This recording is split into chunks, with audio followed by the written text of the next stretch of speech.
Ang sektor ng elektrisidad sa Pilipinas, isang malalim na pagsusuri. In Taglish version part 1, Ye of Ye. Batay sa unang kalahating bahagi ng naunang video, ang paksang tinatalakay ay iniharap kasama ang balangkas, at bilang recap, kasunod ng mga subsection namely. Ang panimula, na sinundan ang geographical na landscape, at pagkatapos, ang mga hadlang sa politika at ekonomiya, na sinundan muli ng mga pinagmumulan ng enerhiya sa energy mix hanggang sa mga hamon at solusyon sa henerasyon, transmission, distribution at paggamit. At ngayon, para sa pagpapatuloy. Participation of electrical practitioners and end users o partipasyon ng mga electrical na practitioners at mga end users. Ang mga electrical practitioners at mga end users ay may mahalagang papel sa pagtugon sa kakulangan ng kuryente at pagpapalakas ng katatagan ng sektor ng kuryente. Ang kanilang pakikilahok ay maaaring magdulot ng mas epektibo at napapanatiling mga solusyon. Isa, mga electrical na practitioner. Papel sa pagsugpo sa kakulangan ng kuryente. Ang mga electrical engineer at technician ay maaaring mag-ambag sa pagpapabuti ng kahusayan ng mga planta ng kuryente, pag-optimize ng operasyon ng grid, at pagbuo ng mga makabagong solusyon para sa imbakan ng enerhiya at pamamahala ng demand. Ang kanilang kadalubhasaan ay mahalaga sa pagdidisenyo at pagpapatupad ng mga teknolohiyang at gawin na nakakatipid ng enerhiya. Papel sa pagsusulong ng katatagan.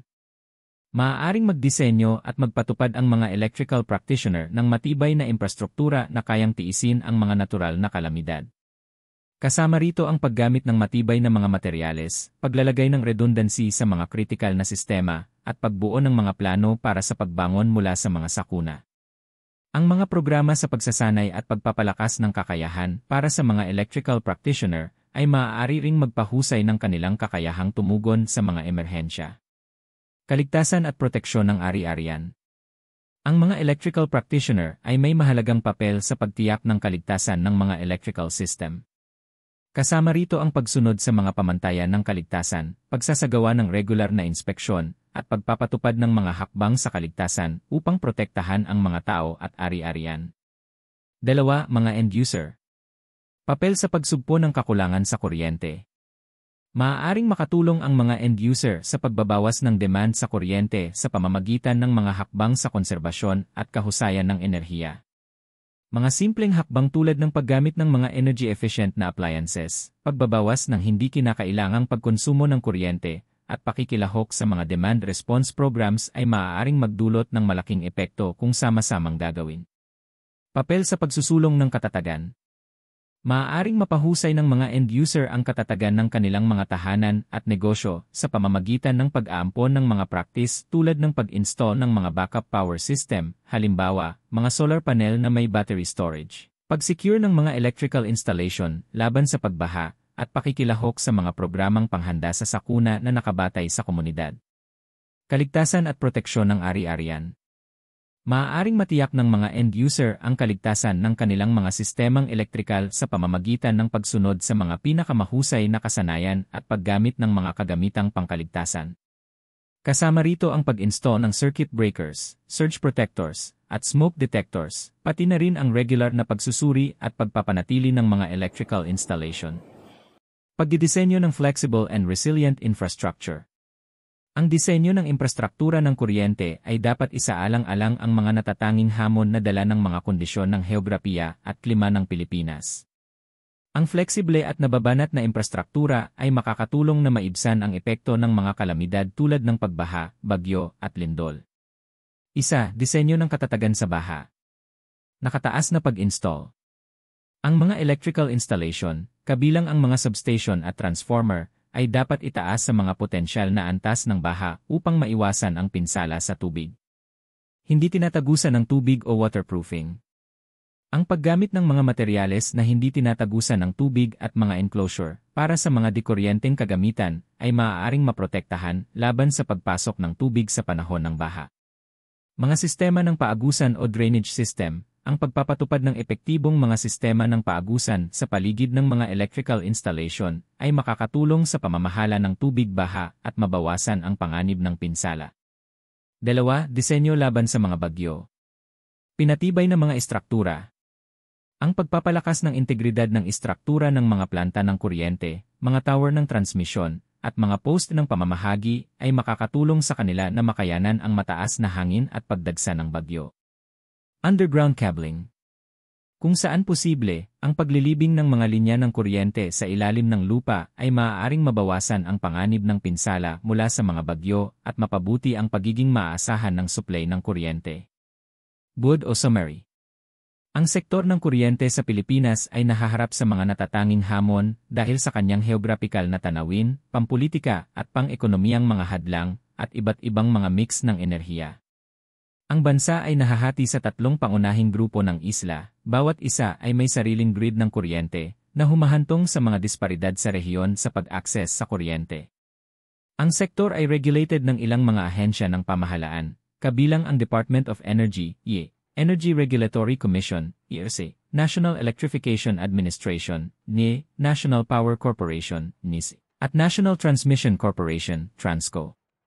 Kabilang sa energy mix sa Pilipinas ang carbon, natural gas, renewable energy, hydro, geothermal, wind, at solar, langis, at hydropower.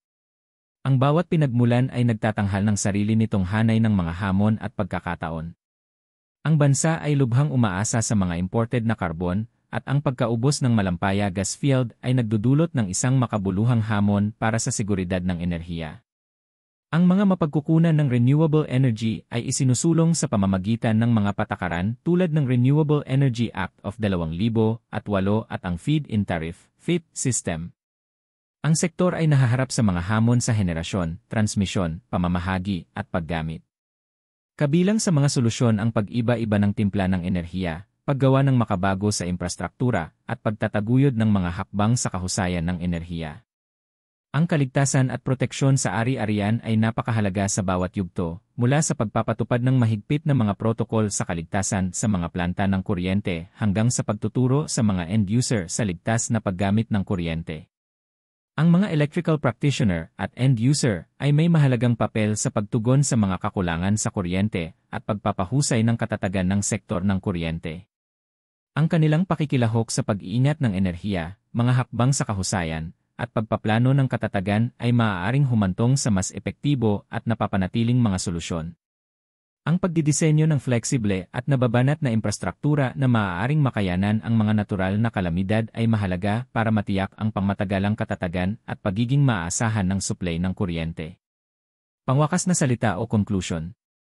Ang sektor ng kuryente ng Pilipinas ay nailalarawan sa iba't ibang enerhiya na halo, natatanging mga hamon sa heograpiya, at komplikadong tanawin ng regulasyon.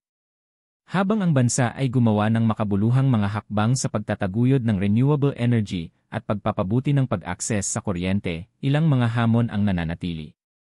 Ang pagtugon sa mga hamong ito ay nangangailangan ng isang coordinated na pagsisikap mula sa mga ahensya ng pamahalaan, mga stakeholder ng pribadong sektor, at mga mamimili.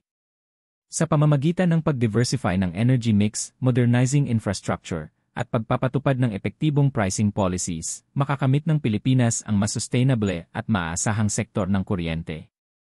Ang mga electrical practitioners at end users ay may mahalagang papel sa pagbabagong ito. Ang kanilang pakikilahok sa pag-iingat ng enerhiya, mga hakbang sa kahusayan, at pagpaplano ng katatagan ay maaaring humantong sa mas epektibo at napapanatiling mga solusyon. Dagdag pa rito, ang pagdidisenyo ng flexible at resilient infrastructure na makakayanan ang mga natural na kalamidad ay mahalaga para matiyak ang pangmatagalang katatagan at pagiging maaasahan ng supply ng kuryente. Bilang pagtatapos, ang sektor ng kuryente ng Pilipinas ay may potensyal na makayanan ang mga hamon nito at makamit ang mas napapanatiling at maaasahang kinabukasan. Sa pamamagitan ng tamang mga patakaran, pamumuhunan, at pagtutulungan ng bansa, maaaring magtayo ng sektor ng kuryente ang bansa na tumutugon sa pangangailangan ng mga mamamayan nito at sumusuporta sa paglago ng ekonomiya nito. At iyon na po ang pangalawa at huling bahagi ng video para sa paksang ito. Maraming salamat sa panonood tungkol sa sektor ng elektrisidad ng Pilipinas ngayon. Panoorin pong muli ang iba ko pang gagawing mga video presentations para mag-alam pa ng mga bagay na may kabuluhan, napapanahon, at mahalaga para sa ating lahat. Ito rin ay masaya kong ibabahagi sa lahat upang maabot kayo sa simpleng panonood at pakikinig. Maraming salamat sa inyong oras, atensyon, at giliw sa panonood nito. Kasiyahan nawa tayong lahat ng may likha. At muli, maraming salamat po sa inyong lahat. Have a great day ahead, and God bless us all.